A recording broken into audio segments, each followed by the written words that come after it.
Assalamualaikum warahmatullahi wabarakatuh. Halo teman-teman, kembali lagi bersama saya Sela Puji Parera dengan NPM A1M020016. Tentunya masih di video pembelajaran filsafat pendidikan.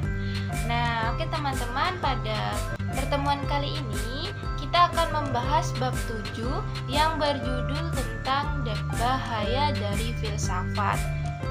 Lalu, topik apa saja yang akan kita bahas pada hari ini?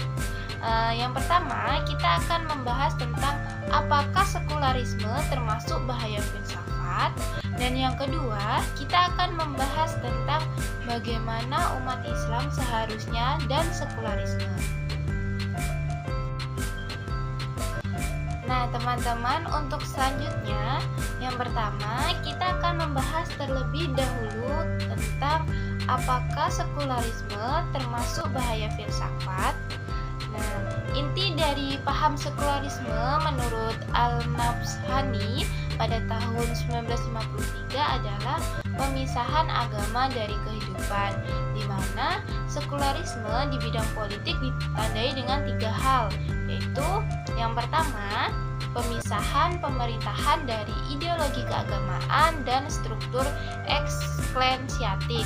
Selanjutnya, yang kedua, ekspansi pemerintah untuk mengambil fungsi pengaturan dalam bidang sosial dan ekonomi yang semula ditangani oleh struktur keagamaan. Selanjutnya, yang ketiga, yaitu penilaian atas kultur politik ditekankan pada alasan dan tujuan keduniaan yang tidak transenden. Adapun beberapa kawasan penting yang menjadi sasaran perbiakan dari sekularisme ini sendiri. Yang pertama yaitu pengaruh sekularisme di bidang akidah. Semangat sekularisme ternyata telah mendorong munculnya liberalisme dalam berpikir di segala bidang.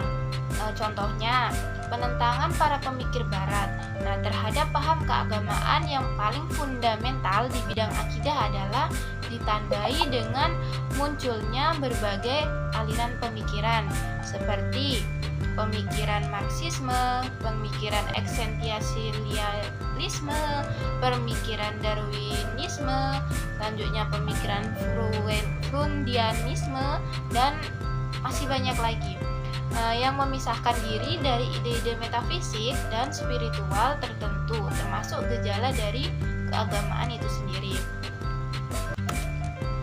Nah, selanjutnya kawasan pengaruh sekularisme di bidang pengaturan kehidupan.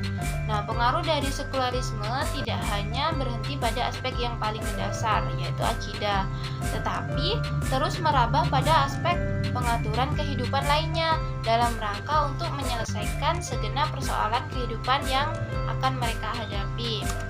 Contohnya, dalam bidang pertanian, bidang ekonomi, bidang sosiologi, dan bidang pengalaman agama. Serta pengaruh sekularisme di bidang akademik. Selanjutnya, kita akan membahas topik yang kedua, yaitu bagaimana umat Islam seharusnya dan sekularisme. Nah, perkembangan sekularisme di Barat ternyata tidak hanya berhenti di tanah kelahirannya saja, tetapi terus berkembang dan disebarluaskan ke seantero dunia, termasuk di dalam dunia Islam. Nah, seiring dengan proses penjajahan yang mereka lakukan, ide-ide sekularisme terus ditancapkan dan diajarkan kepada generasi muda, salah satunya yaitu generasi Islam. Mungkin itu tadi teman-teman pembahasan pada pertemuan hari ini.